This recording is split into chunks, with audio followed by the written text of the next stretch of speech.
Hi, it's Taylor T. Carlson. I've got another video for you. We're going back to the Mega Man franchise today, and we're taking a look at Mega Man Dr. Wily's Revenge for the original Game Boy. This game was originally released in Japan under the name Rockman World, which was the naming convention they used for all the subsequent sequels as well. Strangely, in the American release, the box art has the title Mega Man Dr. Wily's Revenge, but when you look at the title screen in the game, it just says Mega Man with no subtitle whatsoever. I'm not going to go into too many elaborate backstory details with the Mega Man franchise.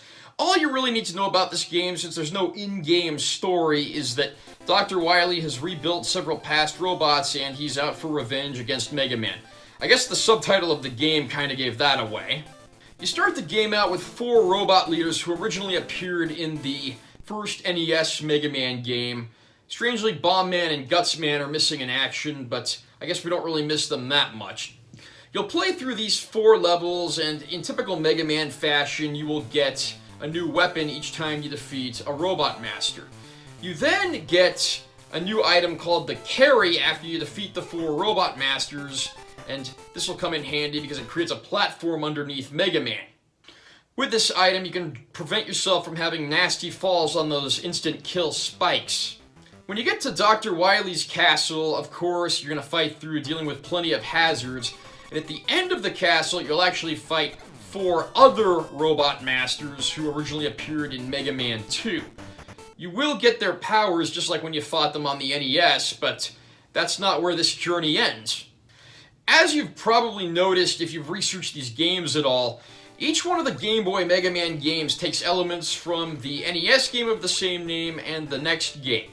So, Mega Man 1 on the Game Boy has elements from Mega Man 1 and 2 on the NES. Mega Man 2 on the Game Boy has elements from Mega Man 2 and 3 on the NES, and so forth, until Mega Man 5 on the Game Boy, which actually used a completely unique storyline and ditched this pattern.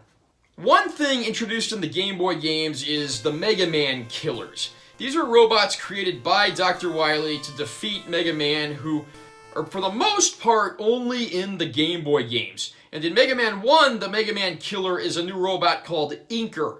And Inker's power is that he absorbs your energy and fires it back at you. If you defeat him, you'll get his power called the Mirror Buster, which comes in handy for deflecting enemy shots, which you'll of course be using pretty heavily in the final level. In total, there are 6 levels in this game. Only 6 levels, but they're pretty long and pretty challenging. You've got the 4 Robot Masters, the first Wily Castle, and then of course you go to Dr. Wily's Space Node where you'll battle him at the end. At the time, this game was the only way to have a portable Mega Man experience, so that was definitely something a lot of NES fans were enthusiastic about who also owned Game Boys. On top of that, the game does introduce a few new hazards and obstacles, as well as new enemies. So one thing you can proudly say about this game is, even though it reuses Robot Masters from the NES, the game itself is not a rehash, as all the levels are completely original. Unfortunately, despite my love of the Mega Man franchise, I won't deny this game has a lot of problems, and it's kind of hard to recommend it to anyone except the most diehard of Mega Man fans. The biggest problem you're likely to notice right away is a lack of space. You have the NES Mega Man sprite on the Game Boy, and it looks fantastic. The problem is, because they kept the sprites nice and big, there's very little room on the screen to maneuver. This is really a problem when you're in those cramped little Robot Master fight rooms. The game is also really, really hard. This is something you're going to notice when you die a lot in many of the cheap traps you find in the levels.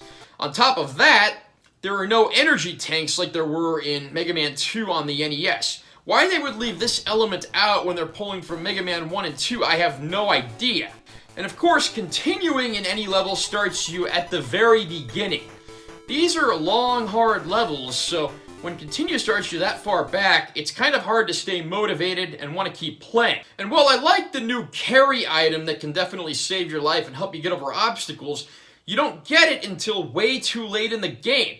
By the time you have it, it's the first Dr. Wily level. Where was this item when you were playing through the 4 Robot Master levels where it really would have come in handy? Furthermore, while you can certainly save your game with passwords, they will only take you as far as the beginning of Wily's first fortress stage. So you can only skip the 4 Robot Master levels, and you've still got to play through both Wily levels in their entirety.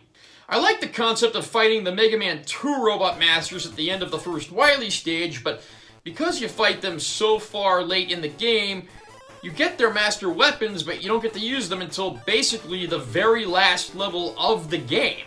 Every level in this game, especially the 2 Dr. Wily levels, are extremely cheap and frustrating.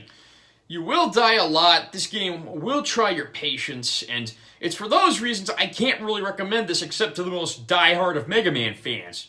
Do you agree with my assessment here? Is Mega Man Dr. Wily's Revenge one of your favorite Mega Man games? Is it one of your least favorites?